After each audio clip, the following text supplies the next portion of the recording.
Good evening and welcome everyone. Thanks for sticking around late on Tuesday. I'm sure you're going to enjoy the session today. If I may say, today you're going to see the best demo at TechEd 2004, so you're not going to regret it. But like any good show, I'm going to leave it till last. It's the tidbit to make sure you stick around. My name is Kit George. I'm a program manager on the CLR team of the .NET framework. I've been working on that team now for about 3.5 years. I've been there since V1 was introduced. And I'm excited to be here today to tell you about what we're going to be introducing in V2.0.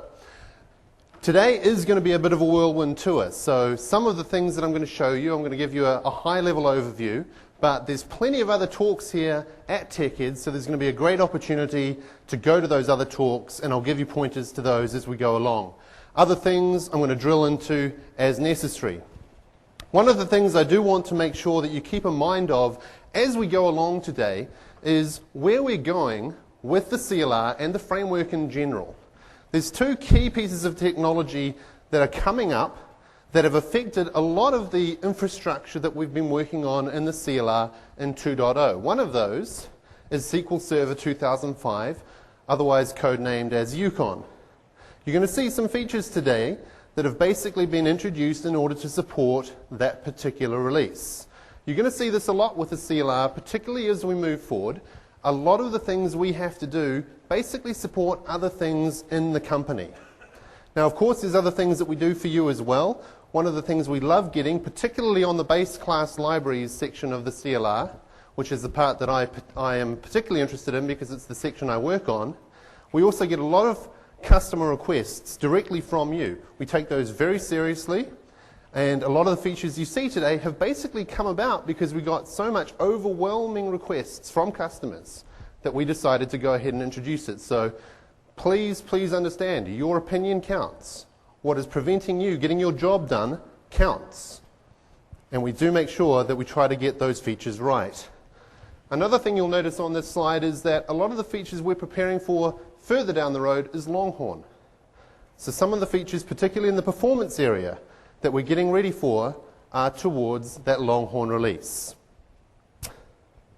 So without further ado, I'm going to go ahead and jump straight into a demo. I think a lot of people like seeing code, and I certainly like showing it. So let's go ahead and see one of the new features that we've introduced in V2.0. So here we have a console application. And coming back to the point I just made, this is one of the things that we received an overwhelming amount of response that needed a lot of work. So we put in a lot of work. One of the things straight away you can see that wasn't available in V1 or V11 is that it's in color. Okay? Now you'll also notice, critical functionality. I start with the good stuff. If you notice down the bottom, the cursor's blinking and it's big and solid. You can change how that looks. And something that wasn't available previously, if I do a single key press, previously all we had was read and read line, and both of those needed that you type something in and you had to press enter before we actually captured the data. All I do is press 1 now, and we capture that information. Critical functionality. So I'm going to go ahead here and log in as Nurse A. And if I go ahead here and get my password wrong, notice that I'm intercepting the keys as they're pressed and typing out asterisks. And we have sound. So let's go ahead here and actually type in the password. We get through successfully. Of course, it wouldn't be the console if you didn't use the buffer area. And you can see here that there's a scroll bar down on the bottom, so I have a buffer area over to the right. And we want to make an exciting application, so we've got some gratuitous movement going on. And then, of course, if we want to, we can simply bring that screen back. So all of the functionality I've shown you so far is as easy as it gets, and it's all on the console class. It's things as easy as set window size, set buffer size, change the title of the console window, change the cursor size. Now we have a function called read key. We can change the cursor position, we can change whether the cursor is visible, we can clear the screen if we want to. And of course, we have the coloring in APIs as well. Now the feature I'm about to show you isn't actually anything to do with the console, but I just wanted to show you a bit of integration. One of the things that was asked for from many customers, and particularly internally, is the ability to make sure that we zero out string data. And the problem is we can't actually do this today. The way that strings are built today, we can't zero them out. The problem is we don't know where they're going to be in memory. So once you've made a string, it may get copied somewhere else at random. It's just the way strings work. We can't do anything about it. But we did want to make sure that we gave you the capability to zero out that string data and guaranteed it was zeroed out. So here we had, remember I logged in as nurse A, we can see that on the screen. If nurse A tries to open a doctor file, he's not going to be allowed. Now how did we actually make that work? Let's go and have a look here, ignoring the arrow down the bottom. You'll see that as I typed in the password for nurse A, I've actually already constructed a new class called secure string. There's two guarantees that secure string makes. One is the memory will be zeroed out. The second one is it's encrypted at all times. So when you put data into it and as you get it out, it's encrypted when you put it in, and it's encrypted for its lifetime until it's guaranteed to be zeroed out. One of the things you'll notice with secure string when you have a look at the API, and you'll notice here all I'm doing, by the way, is I'm simply getting a key at a time, a char at a time, and appending those onto my secure string. And you'll notice here that if I do things like a backspace, I clearly want to go back, I'm simply removing a char at a time from my secure string. We have made no easy way to turn your secure string into a string. Because as soon as you do that, you've defeated the point of the secure string. The whole point is you don't want it to be a string, you want it to be zeroable, we must leave it that way. So if you're going to ask us, hey, how come I can't get this into a string? The whole point is it's not meant to be in a string. Okay? How did I go ahead and make sure that I used that secure string? It's not much use unless we actually tie it up to other APIs. If I come down further, I can see here that on the process class, on the process.info class, there's a new property called password, which is a secure string instance. So having captured that secure string, I simply pass it through to process, and that can be used to start a new process. So hopefully, you've got a good taste for the kinds of things we've been working on. Let's go ahead and get on with other things in the CLR.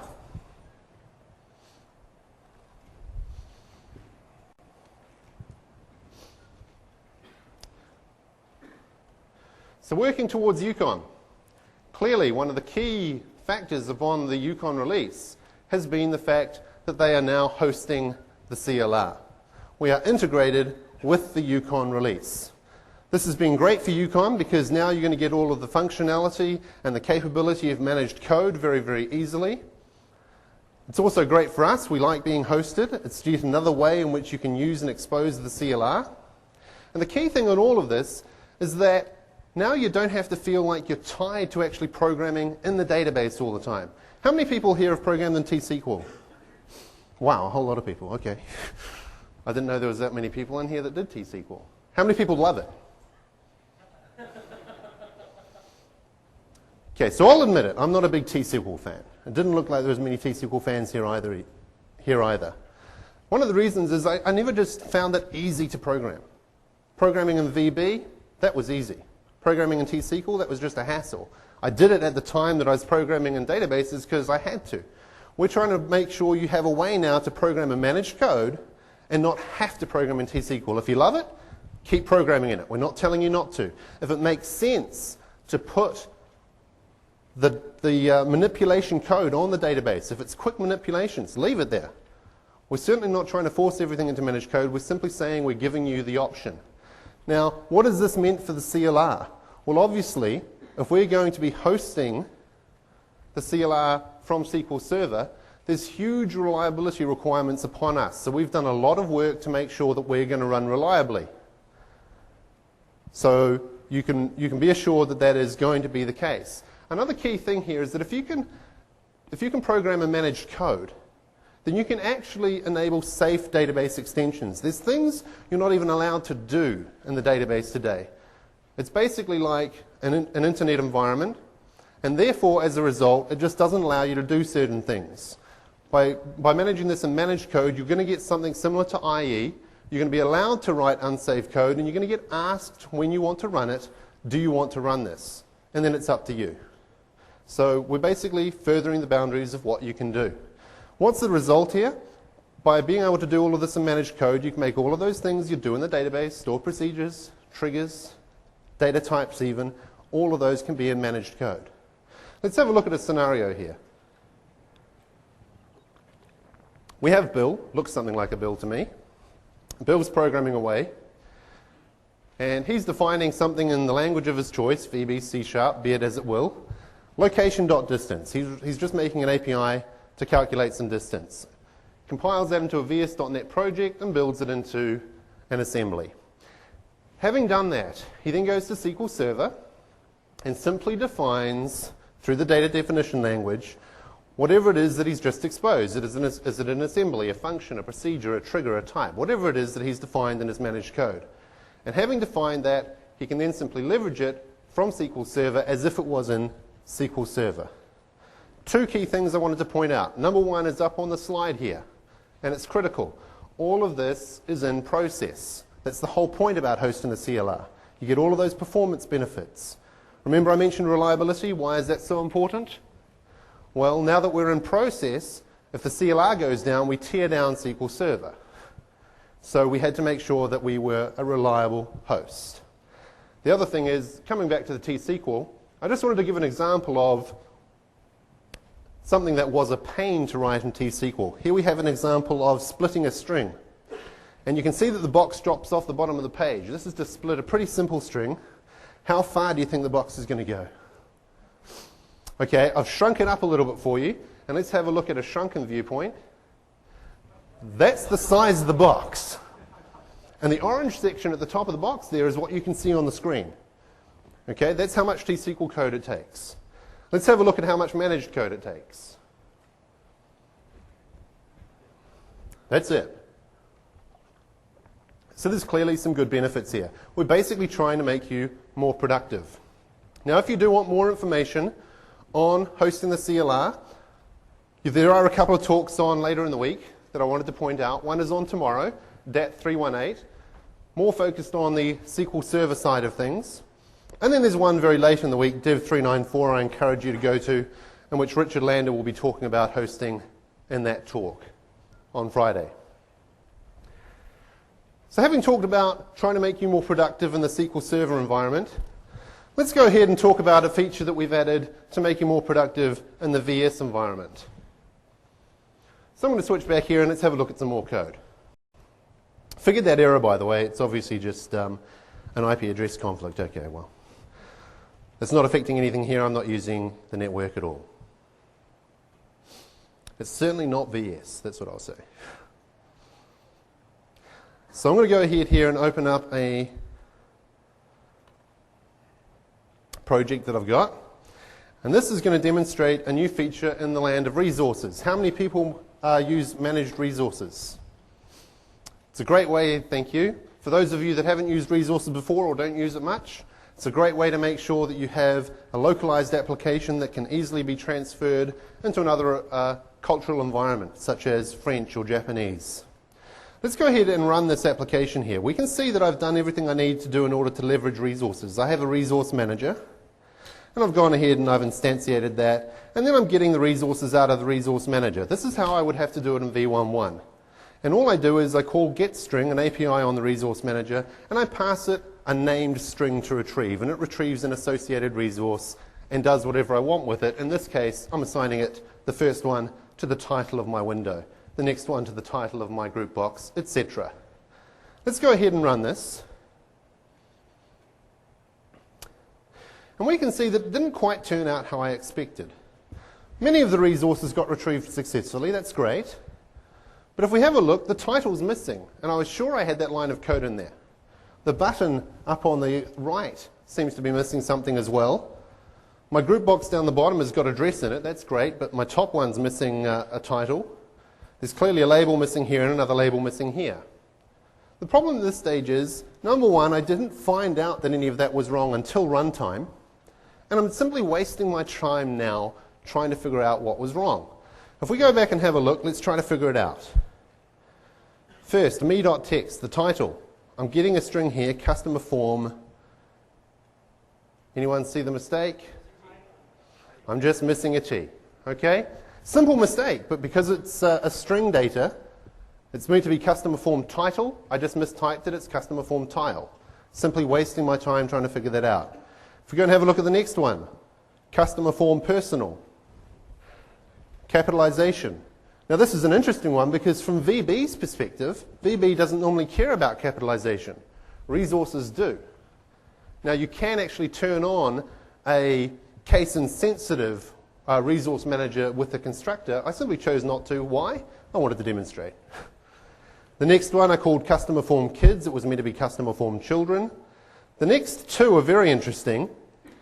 You'll notice that I'm putting into the date of birth label get string flag small. Well, that doesn't sound right at all. But the resources didn't help me out.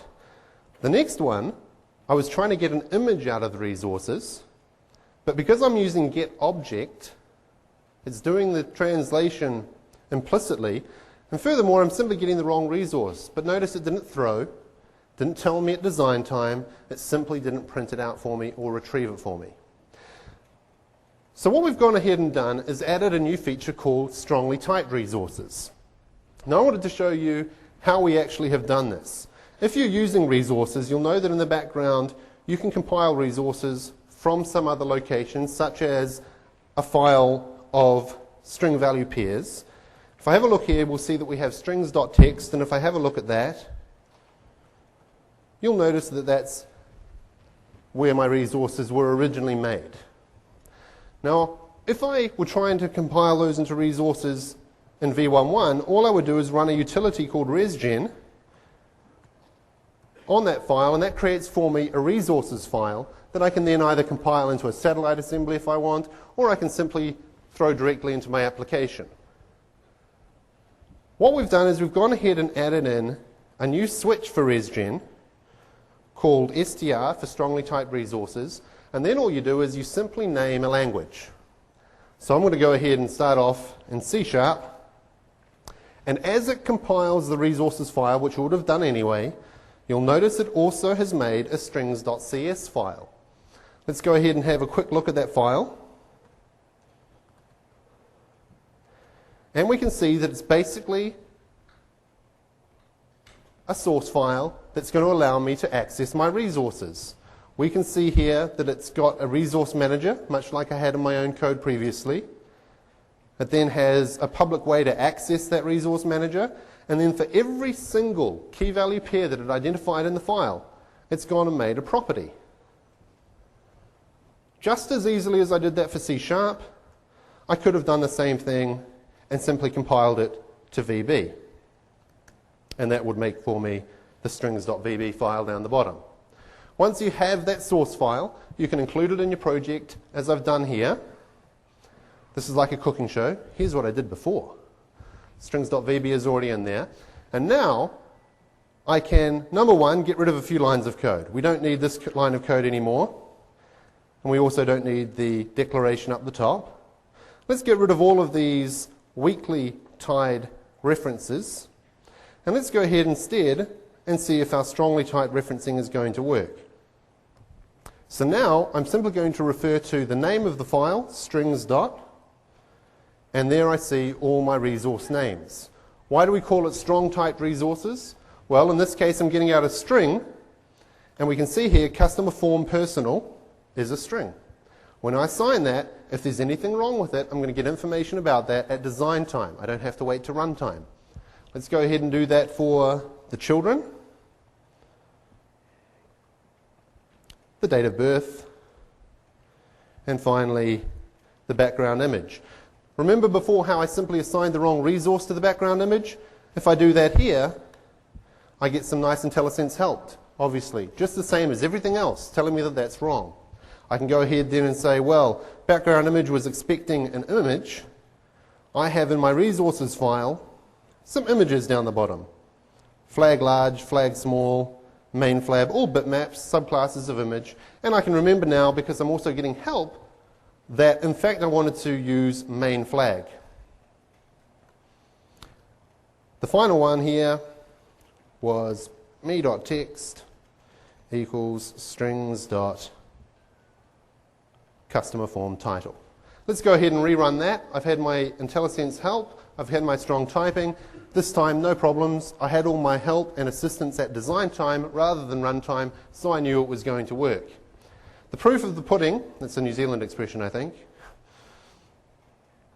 The proof that this is actually using resources is for me to go ahead and change here in my regional language options to another culture, and I've also made this to be able to be supported in French in France. I'm going to change over my regional language options, go back, rerun my application, haven't changed a line of code, and now I get all my French resources. Okay? So hopefully there we're helping you to be more productive by giving you earlier information about what was going wrong and making sure that we're giving you assistance and making sure you don't make anything wrong.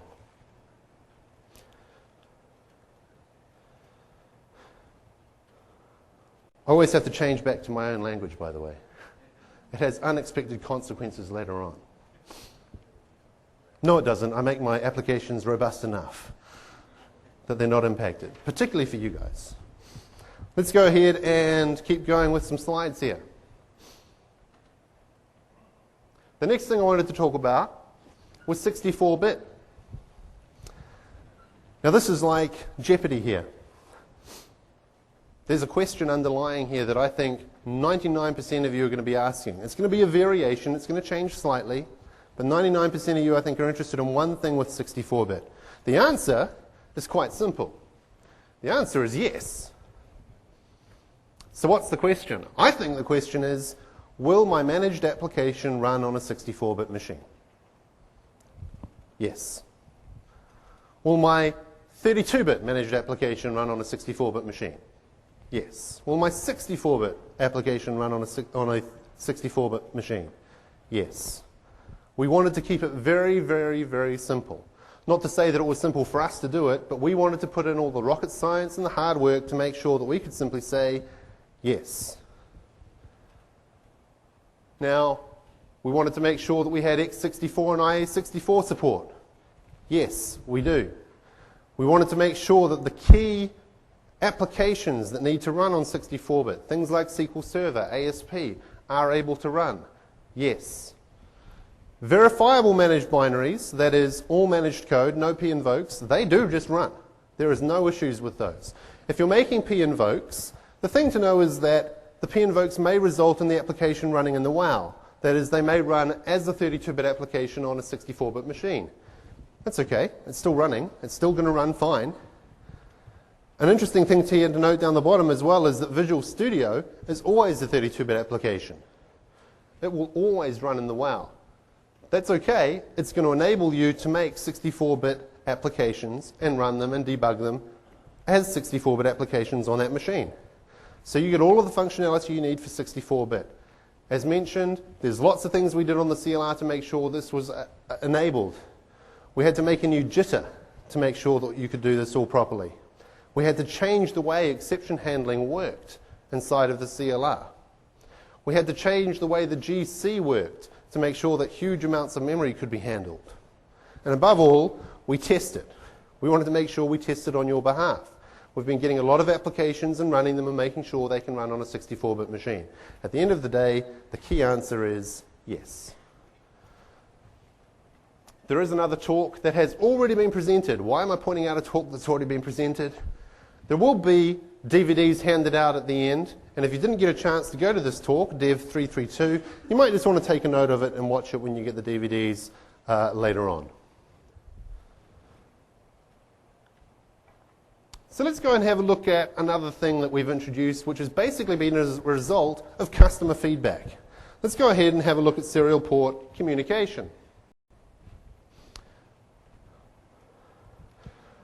I'll just start up another demonstration here. And in this demo, you're going to see how simple it is to code in managed code against a serial port device. I'm just going to go ahead here and start that application. And on the, what is it for you guys? Left-hand screen, I have got a little serial port device. Now we can see here that it has a little keypad, some arrows, and it's got a display. Right now we can see on the right that what I'm putting through to the screen is the date and time, which is what's showing out, the date and time.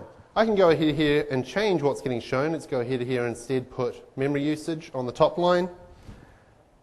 And we're simply now showing the memory usage on the little device. I can go ahead here and use the device to send a message back to my laptop by using the up and down arrows. And if you have a look at the input changes over on the right here, you can see that I'm going to change, which one will I pick here? Let's go ahead here and change the brightness. So if you watch the color of the screen here, you'll notice that the little yellow lights behind the buttons here have gone down. If I turn that back up, the little yellow lights come back up. Let's go ahead here and change the fan speed. At the top of the screen here, you won't be able to see it very well because it's from the top view, but if I go ahead here and change the fan speed and increase that fan speed, I've got a little bit of napkin here, thank you to a gentleman earlier, attached just for visual effect. You can see that the fan's coming on.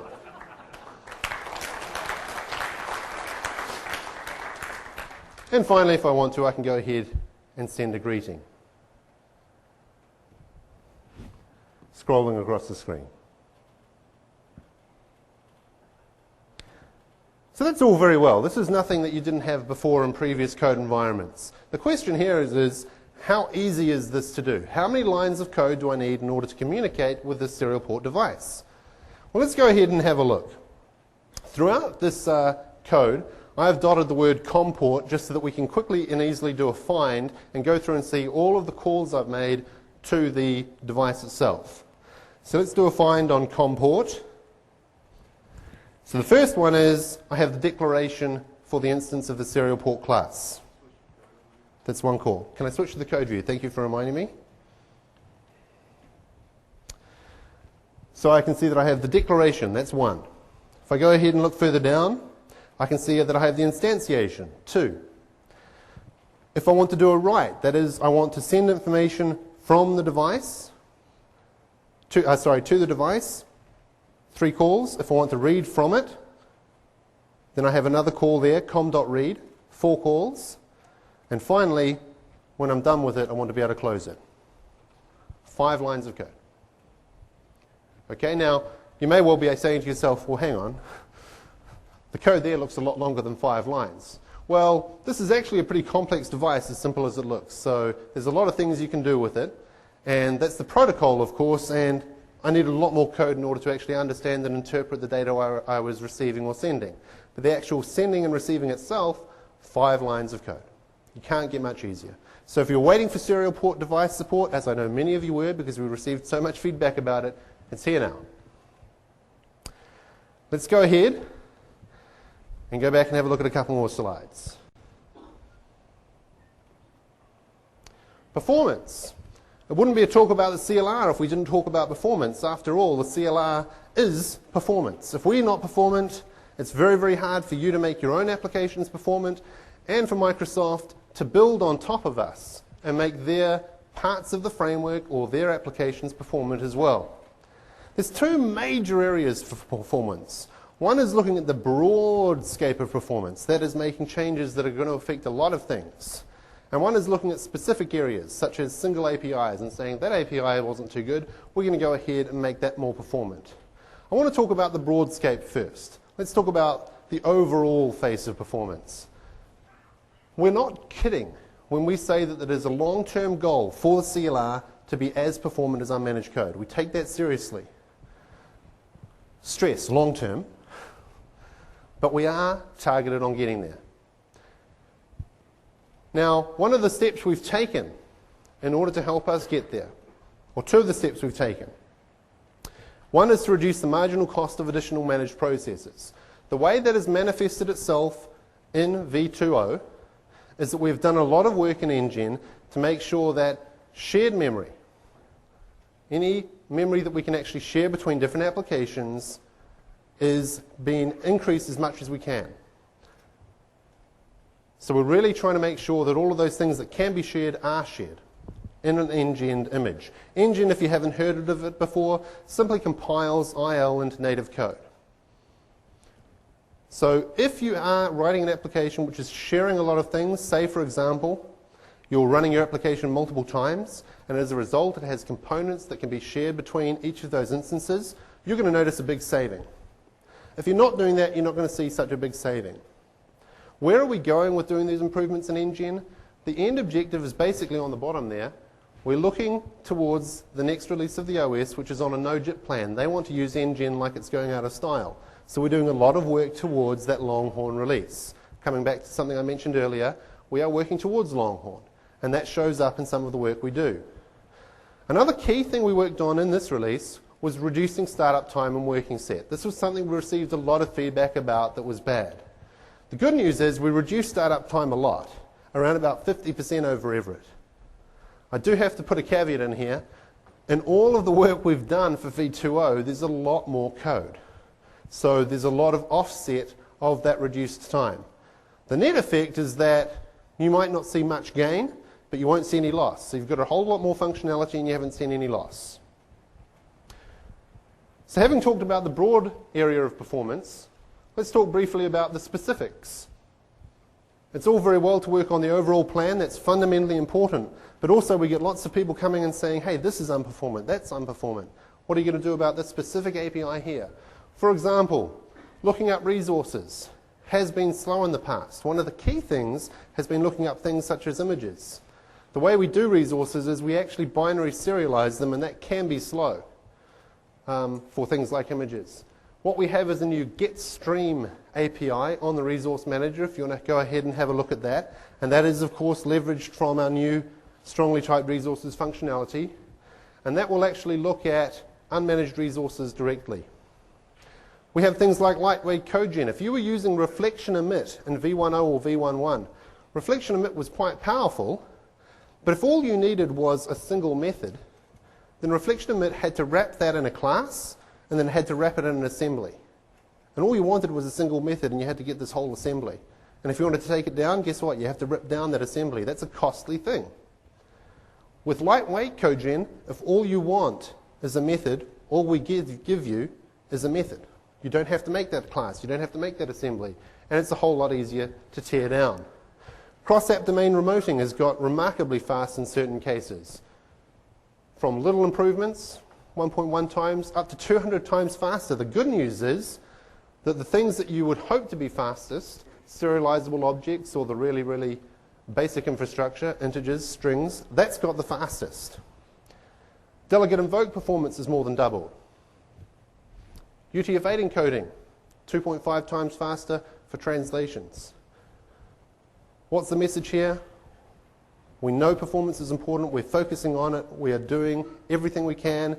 Everywhere that you tell us is unperformant, and we're working on it. I wanted to show you a couple of APIs that are related to performance. One directly. Oh, just before I get on to that as well, there's a couple of talks on performance. One is given by Windows Forms team, and I think it would be worth attending. That's tomorrow at 8:30.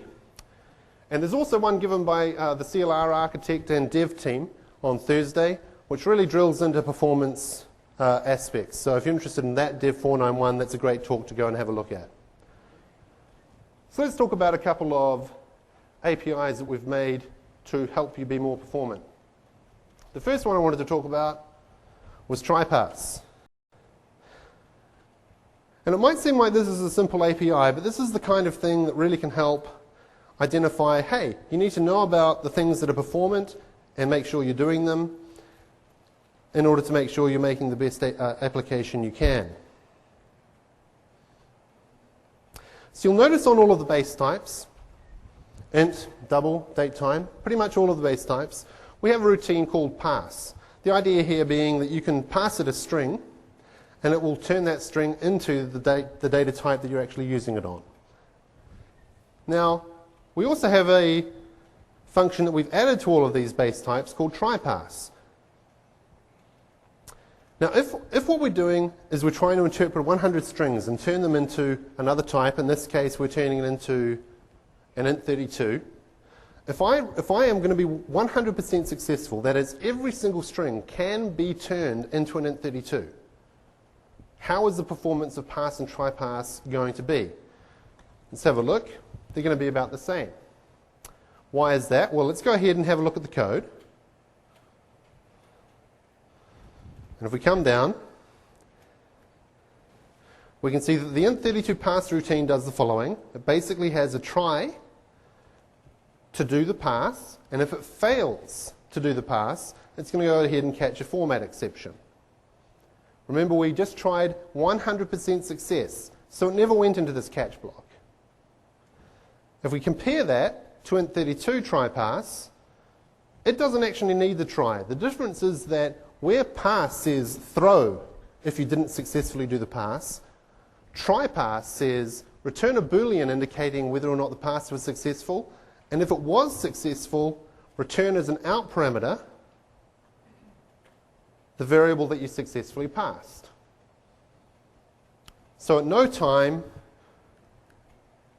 will int32.tryPass actually throw an exception for simply passing the value. It may throw other basic exceptions, but if it's simply something like my number is the string, it's not going to throw for that. It's simply going to say, well, I failed to pass that into a number. So let's go ahead and reduce the success rate down to 99%. One time out of 100 strings, that pass will be going into its catch block and try pass won't. Let's see the performance hit. Pass took 18,000 ticks, try pass took 5,500. Now if we run that again, we'll notice that pass actually speeds up a little bit. The reason is it's cached that exception that it threw earlier. Okay? But this is an alarming difference, 1.5 times for such a simple operation. Let's reduce this down to 90%. 14 times slower. You wouldn't think for such a simple operation that there would be that much of a performance difference. Let's go down to 20%.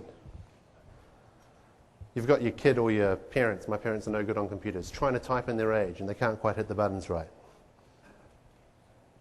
154 times, 153 times slower. Okay? My key point here is that we are adding performant APIs all the time. Sometimes you're going to see them in line. That's fantastic. You're already using the performant API, you get it for free.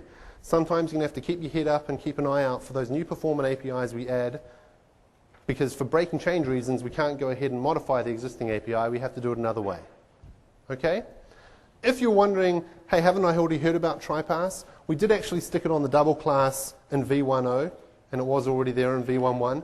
We've just gone ahead and added it to all of the other classes as well, all of the other base types.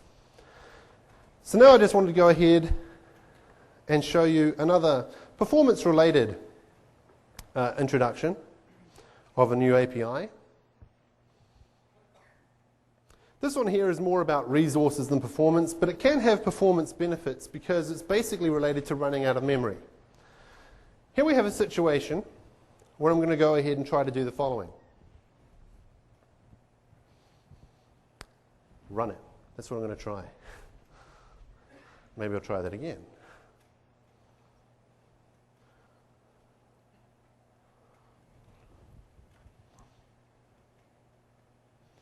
Or maybe, because this is a very, very recent build, VS is going to throw a little bit of a wobbly at me. Has everyone gone and picked up the VS bits? You all got them by now? Trying them out on Woodbey, on v20? Enjoying them? I want to go ahead here and close that out. Oh, there we go. It finally came up. It got scared. Wow, you're going to close me out? Okay, I guess I'll open up for you. Thank you very much. So in this example, we're going to use the GC class to try to give it more of a hint about the collection characteristics that we want it to use for us. Now here's the scenario. You're basically going to reference some unmanaged resources. But what you're going to have is a very, very small footprint in managed code. You're going to have a small reference. Okay, so you're going to have a small class referencing a large amount of unmanaged memory. Now the GC pretty much only knows about your small reference, and it changes its collection strategy based on that small reference. So it's going to be looking at your small reference saying, it's not important to do a collection that often because you only have small references sticking around in memory. It doesn't know that you've got this large amount of unmanaged memory in the background. Now, in that situation, currently in V1 and V11, here's what's going to happen if I try to allocate 1/6 of the available unmanaged memory 9 times. It's going to succeed the first time, and then it's going to go ahead and fail all of the subsequent times. There's simply not that much memory around for it to actually go ahead and use. The problem is those memories are living longer than we want them to because the GC is not collecting them quickly enough. It doesn't know there's that much unmanaged memory allocated, so it doesn't know it needs to change its collection strategy. Let's go ahead and instead use a new API introduced in v2.0. And just before I run this, I just want to show you the code. Here we have our memory hogger class, appropriately named.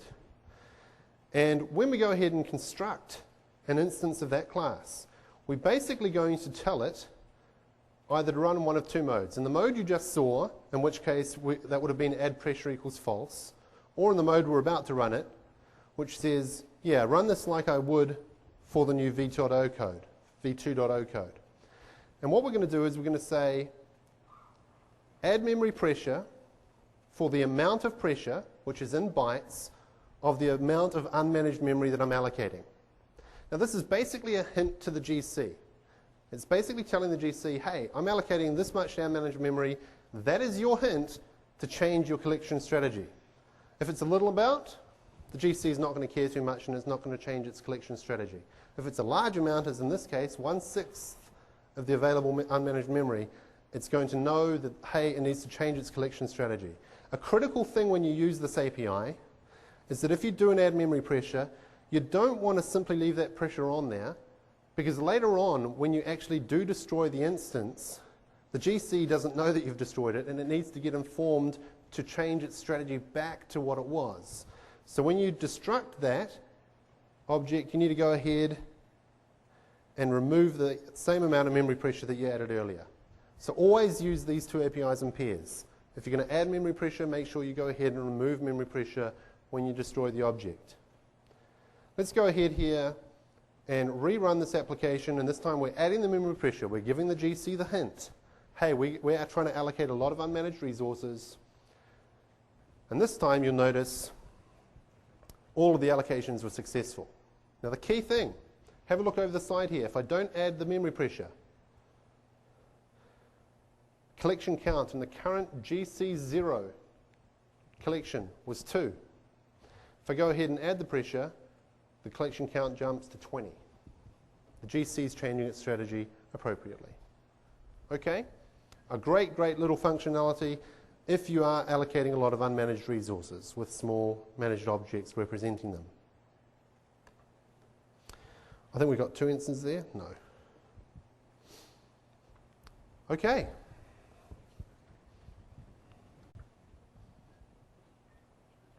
Moving right on. In supporting other Microsoft teams, one of the key things that VB has introduced in v2.0 is edit and continue. VB programmers. How many VB programmers are there here? How many of you love that this has been reintroduced? I know I'm one of them. I've missed it badly. It was one of the coolest features about VB, and seeing it go was very, very sad. I'm rapt to have it back. One of the coolest things. Why is this coming up in the CLR presentation? Because we've done a lot of functionality to enable edit and continue, and any language can pretty much build on top of that and expose it. At this point in time, VB is planning on exposing it.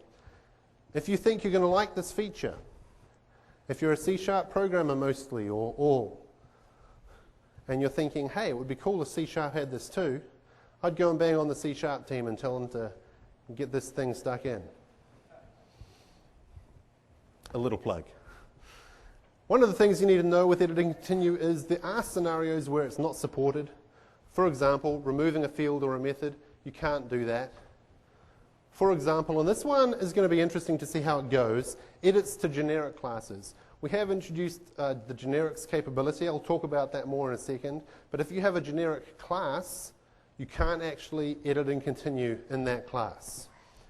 There is actually a longer list for disallowed edits, but if you've actually used this, you learn what those allowed and disallowed things are, and at the end of the day, my experience always was that 99% of the things I wanted to do, I could do, so it worked well. Furthermore, we've added some display attributes for a better debugging experience, and I wanted to give you a quick demo of those display attributes just to see what we were talking about. So let's jump back to some code. And let's have a look at debug display attributes.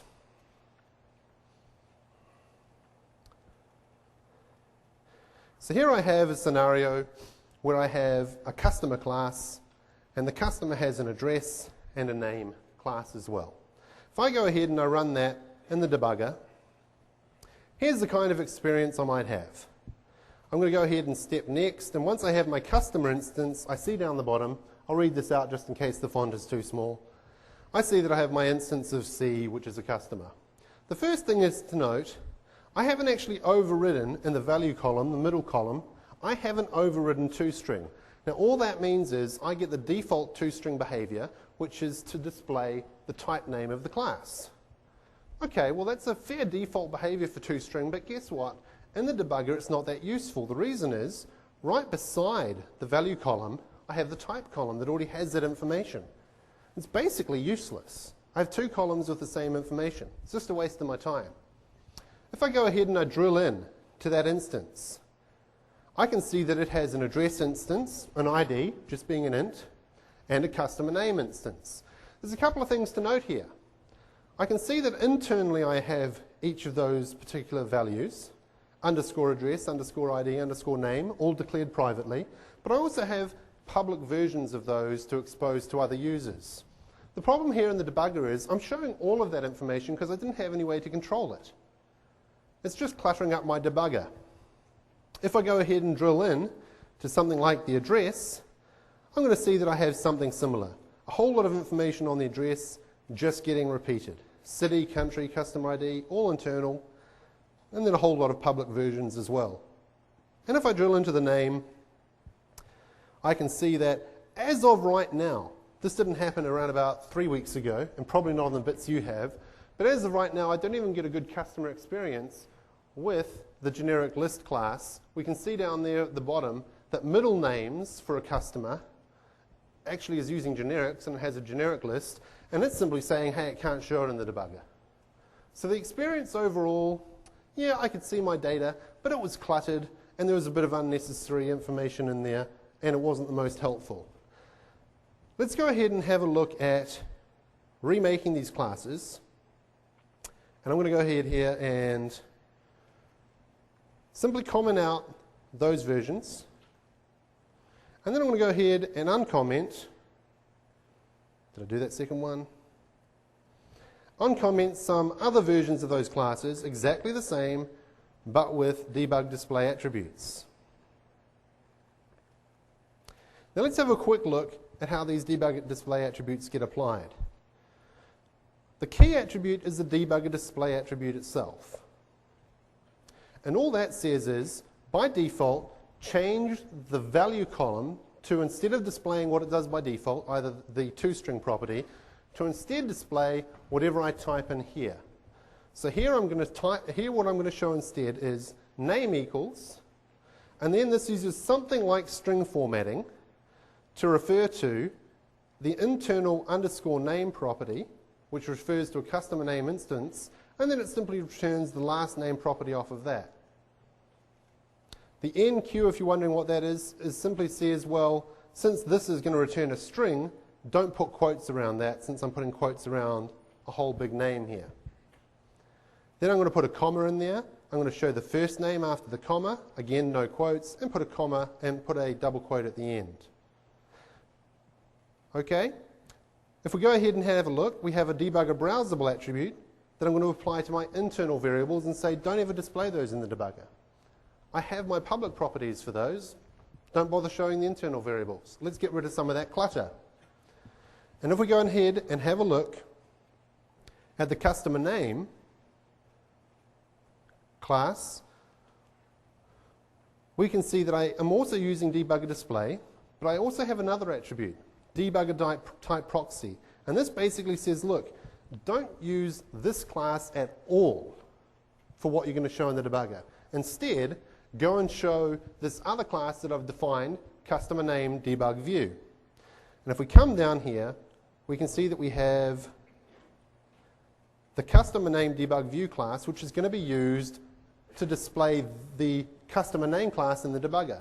It's basically saying throw away the customer name class from the debugger point of view and instead use this one. And there I can control exactly how my class is going to be represented in the debugger. Again, I'm hiding some of the internal state. But the key thing that I've done is that I've turned the middle names from a collection into a single string. Let's go ahead and run this and see what the changes are.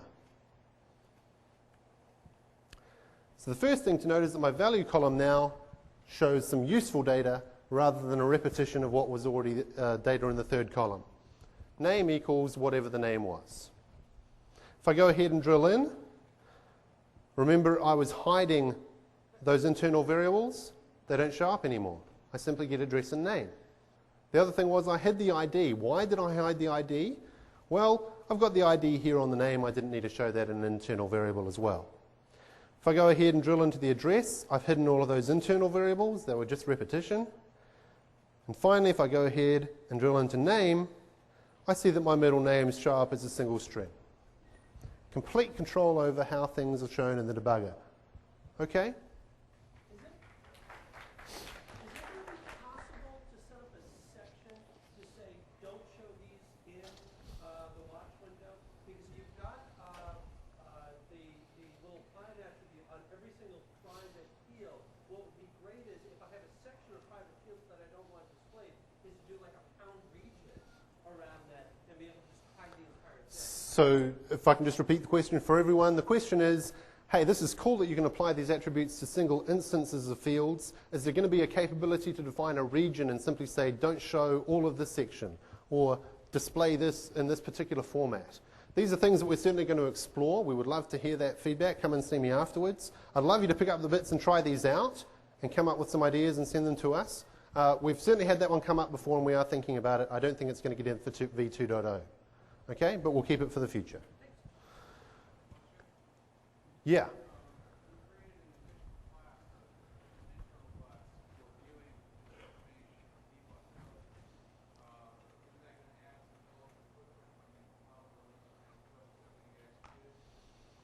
So the question here is that in order to actually display the customer debug name class, I added a new class. Isn't that going to add bloat to the final bits? The answer at this stage is yes. We are thinking about whether or not we want to change that to make sure that for those classes, because they're named debug type proxies, we may simply say we'll exclude those because you're probably not going to use them any other way. It's something we're also thinking about. Okay. Let's move right along. How are we going for time here? I'm probably going to go about 5 minutes over. I just want to let you know, but reminding you, I've got the coolest demo. You haven't even seen it yet. You're thinking you've seen it, haven't you? Wasn't that it? That wasn't it. It's still coming. Security. Security is another area that we spend a lot of time on. After all, just as performance is what the CLR is all about, security is what the CLR is all about. If we're not secure, you're not secure. If we're not secure, other Microsoft applications built on top of the CLR can't be secure. So it's fundamental that we provide A, all of the functionality you need to make secure applications, and B, that we are secure. Security shows up in those two forms. We make our own APIs secure, and then we expose ways for you to make your APIs secure. Now, the first way I'm not going to even talk about because, hey, you're assuming that's happening. Okay, you're assuming we're making our APIs secure. Good assumption. But let's talk about how we're providing you with assistance to make your APIs secure. One of the first things is that we're adding new encryption and decryption support all of the time. PKCS7 support has been introduced in the v2.0 release. We received a lot of feedback that people really, really wanted that standard supported, so we've made sure that we've exposed it. XML encryption support, we've also made that available to you. We did actually have XML signatures available beforehand, but we received feedback that people wanted XML encryption as well, so we've gone ahead and supported that. We have enhanced support for X509 certificates. We actually already have an X509 certificate class, but we left a lot of functionality off it. Now, the unfortunate thing for us is that in order to make sure that we don't break that class, we can't actually add that functionality into the class itself, so we have a new class that at this stage and in the bits you have is called X509 Certificate EX. Expect that name maybe to change by the time we go to release. But if you're looking for extra functionality on X509 certificates, look for that new class, and let us know if there's anything missing that you expected to be there. It should be complete. Two of the key things that we have introduced that we received a lot of feedback about. Number one, it was hard to figure out what security my application needed or was going to use. It has been hard. It still is hard. We have a new system called the permission calculator, available directly in VS. If you go to the project properties, you'll have a look, and you'll see that there's a security tab in there that you can actually go ahead and have a look at the security for a class on. The permission calculator basically says, here's the permissions my class are going to need. And there's a button there that you can click. And at this point in time that you guys have been released a bit, it's kind of slow. It's mostly 99% accurate, but it's kind of slow. We do know it's slow, so we will be increasing its performance. But basically, it will figure out, hey, my application needs all of these permissions. Okay, so then you can try to figure out, hey, I was actually asking for file I/O permission. My application was needing file I/O permission, and yet I wanted it to run in the internet zone. Well, that's not going to be allowed. So you can go ahead and try to figure out what you're going to do about that. Either you can leave it there, and if you're running as a click once application, then the user is going to get prompted, hey, do you want this to be able to have file I/O permission? Or you can say, well, I can take that functionality out. At least you can identify easily where that functionality is now, because you know that something was asking for that permission. Yes? Where do I find the bits you're talking about? The bits I'm talking about, thank you. Where do I find the bits I'm talking about? The bits I'm talking about are available on many of the booths in the exhibition hall. So if you go down, and I'll point you to the framework booth because it's the one I personally have been at and stand at. If you want to find me, that's a good place to look, or in the Cabana area. But if you go along to those booths, there's copies just out on the tables. Furthermore, there's 64-bit versions available as well, at least at the framework booth. So you can get 64-bit versions if you want them. Okay, they're free. Go ahead and grab one. The other key thing I wanted to talk about briefly was debug in zone. One of the worst things when you're debugging is saying, okay, I've made my application. It's going to need whatever security it needs. I don't really care at this point in time. I debug it, and it works. Fantastic. So I go ahead and deploy it, and it doesn't work. The reason that might have happened is that we didn't previously guarantee that how you debugged was going to be in a particular zone of deployment. So if you've gone ahead and deployed into an internet zone, you may have been debugging in a slightly different way. We've made sure that in the next release of VS, in VS 2.0, we will allow you to debug in zone. So you can say, I'm going to release my application for the internet zone. When you debug it, you will debug it as if it's in the internet zone. So you will get straight away any of the messages you would get at deployment time. Critical functionality. So finally, managed ACL support. Who's been waiting for managed ACLs? Oh, only one or two hands. We've received a lot of feedback that people wanted managed ACL support. We have it now. We have managed ACL support. So if you want to go ahead and manipulate, view, change in any way ACLs on files, registry, threads, you can go ahead and do that in managed code now.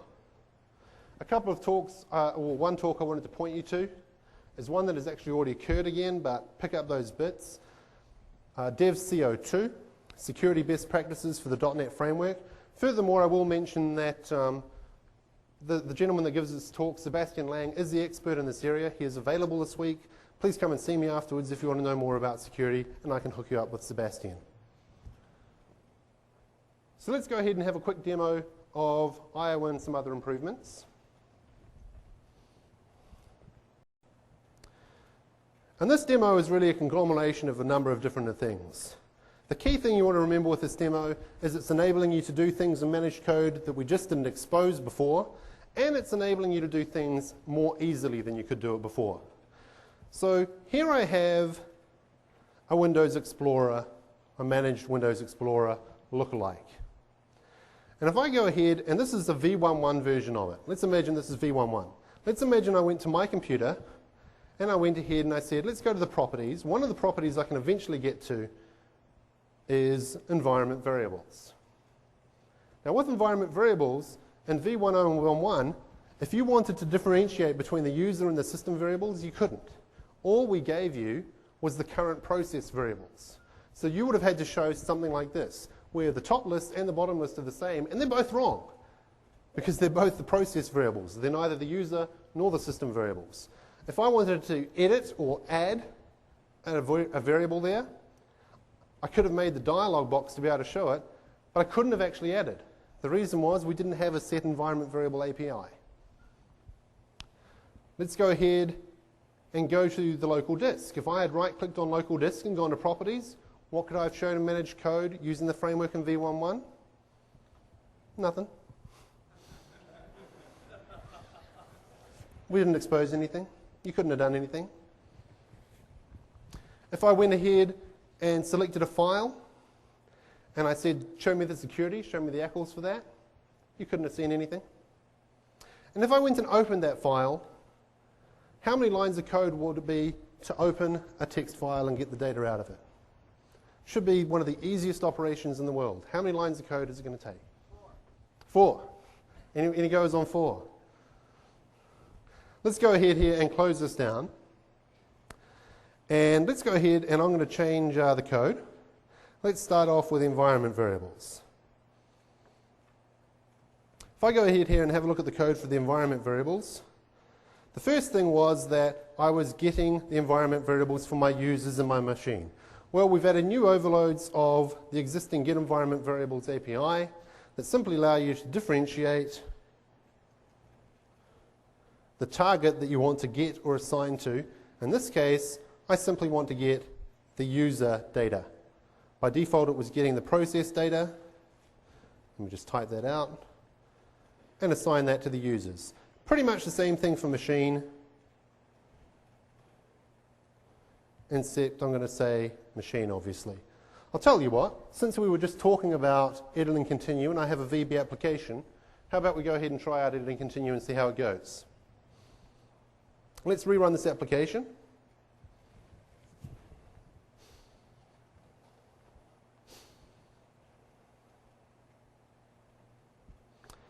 Let's go ahead and go to my computer, go to the properties.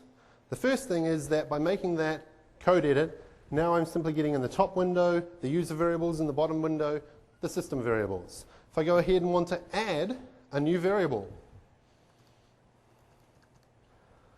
I'm very imaginative, and I go ahead and click on OK.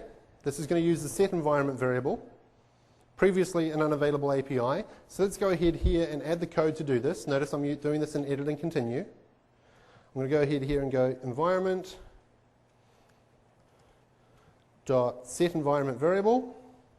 And all I simply need to say here is what's the variable name? Well, I'm actually going to be looping through the dictionary entry here. So it's going to be de.key, de.value. And I simply also want to specify that I'm using the second overload here. So I want to use environment variable dot, I'm looping through the user changes, so I will say user. I'm going to go ahead and copy that line of code and stick it down here for the machine changes and simply change that to machine. Let's try rerunning that. Edit and continue support. My copy of VS simply doesn't give me back the focus, so I'll just be flipping back and forth. If I go back and have a look, we can see that Bob and Bob are now showing up. Okay? Worked beautifully. Let's go ahead. Clapping for edit and continue, aren't you? Let's go ahead. Yeah, what else is there? Let's go ahead and look at the local disk and go to the properties. Here what I can do is the following. We have a new class. If you use a lot of file I/O, you'll already know that we have a file info and a directory info. I'm going to go ahead here and declare a dimd as drive info. I'm then going to go ahead and simply say d equals a new drive info for a dir that I've set up previously. And then I've got a whole lot of values on the form that I'm simply going to refer to properties of d. So here I'm going to refer to total free space to show the total free space. Here I'm going to refer to d.total space, total size, sorry. And further down, like a cooking show, I had a whole lot of stuff prepped to go earlier. So let's go ahead and simply uncomment that, run, edit and continue again, and I get all my data. Very, very straightforward. Let's keep forging ahead. Let's have a look at opening my test file. 4 lines of code was the guess. I was calling open and read file, which is my own API. Removing the with lines don't count. we had a declaration, and notice that I had to wrap it in a try. The reason I have to wrap it in a try is it can get an exception, so I need to make sure that I catch that. I have a declaration of a name, and then I'm peeking through and getting all of the data one line at a time. Could have done it with read all. You could have done it with not read all. There was a read to end, thank you. There's a read to end on StreamReader, yeah. You could have done it like that. This is the way I would have actually advised you to do it, just because I think this is the best way, even if it's not the shortest. Even read to end would have taken, let's say, 5 lines of code. Okay? So let's go ahead here and instead simply say, well, is there a new way to do this? TV, this is another form I'm going to have, .text main, .text equals, if I get the text main right. And here I'm simply going to use the file class, and I'm going to do a read all.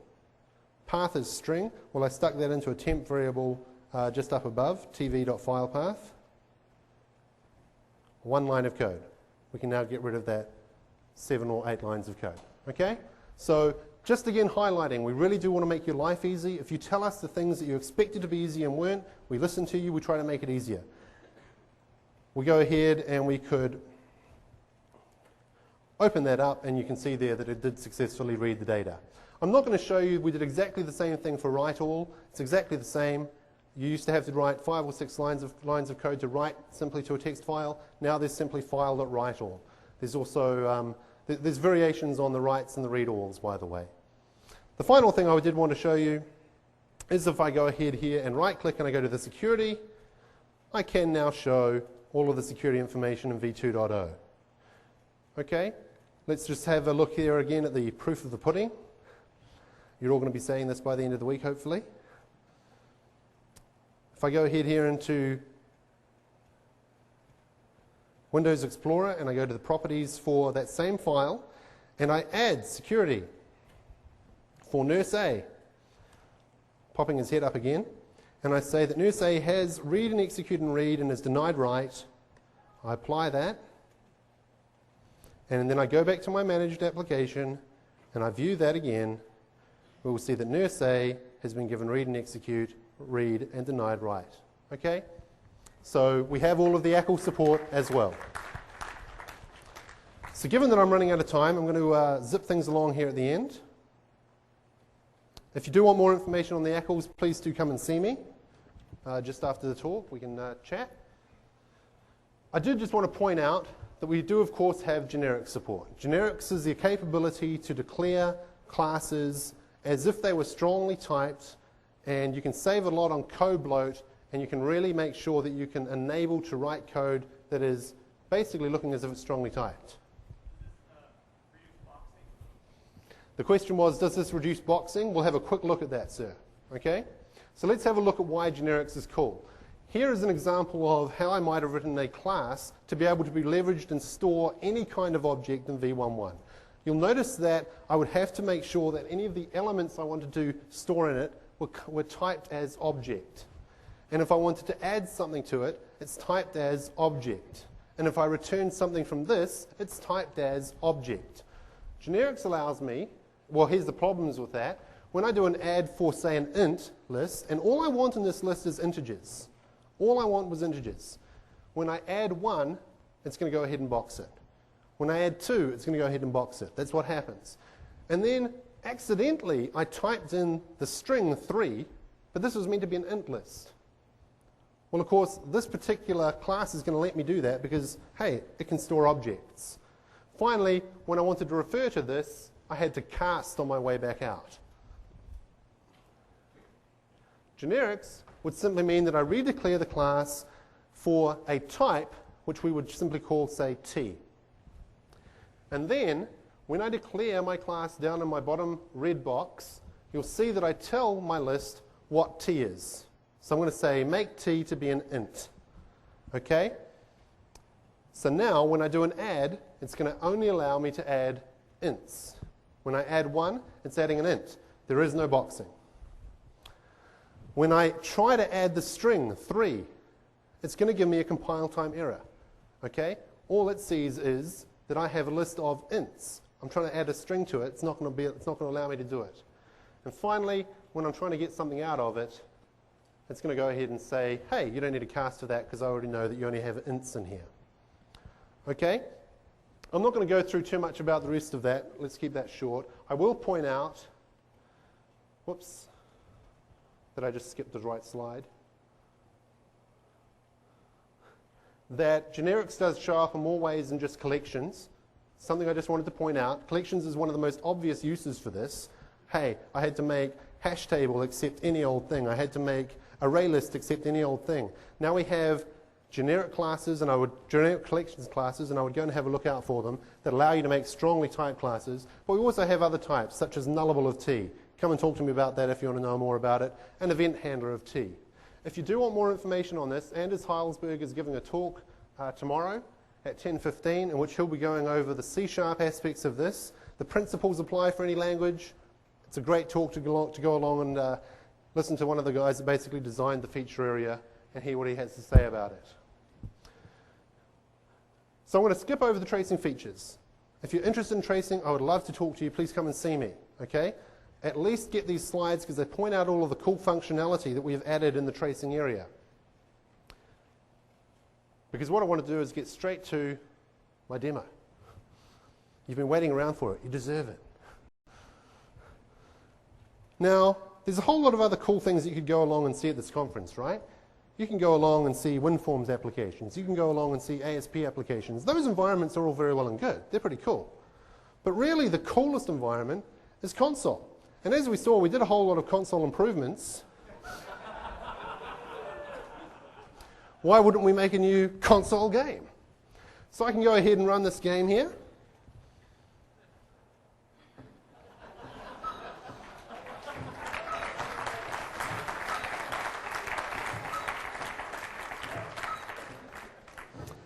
Now it occurs to me, I've got this pretty cool game. I've got a pretty cool serial device. It's got a keypad on it. I know. Let's go ahead. I don't think you need to see me use this, right? You can see I'm not touching the keyboard. Let's go ahead and open the serial port and let me play Console Invaders with my serial port.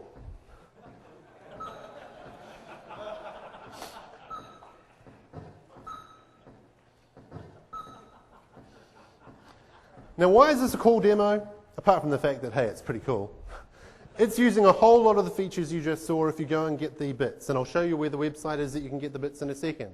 It is using generics. It is using console features. It is using APIs we didn't get to talk about because they're single APIs dotted around the place. And, hey, you'll just have to go and have a look and find them out on your own. It's using TriPass. It's using the new tracing features we didn't get a chance to talk about.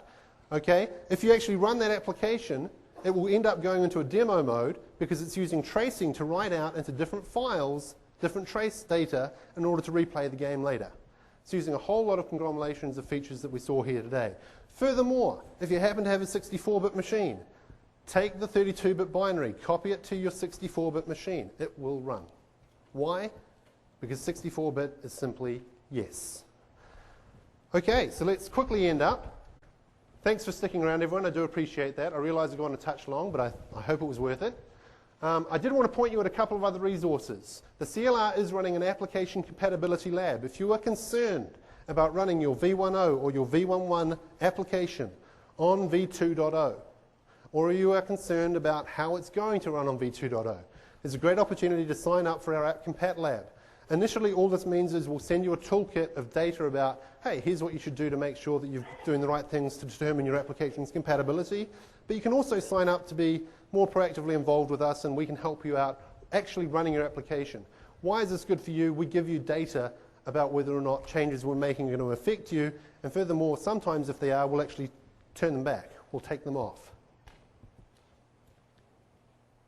Other resources. The BCL blog is where you find the demos that you just saw. Feel free to email me at kitg.com if for any reason the bits that I put up there aren't going to work on the bits that you've got. Okay? The BCL blog. They're not on the BCL blog, they're on the BCL website. Okay? The BCL blog is where we put updates and give you information about things that we put up on the BCL website.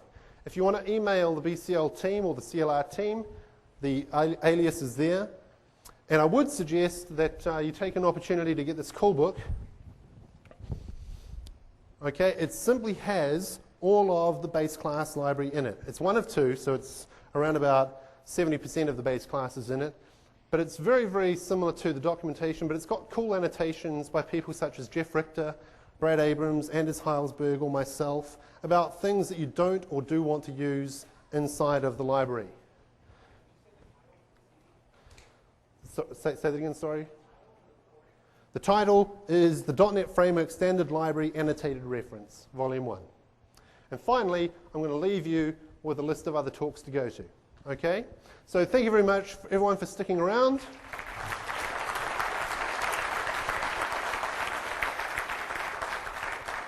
And I will be available in the Cabana session for the next couple of days if you want to come up and talk to me. And if you want to come up and talk right now, feel free.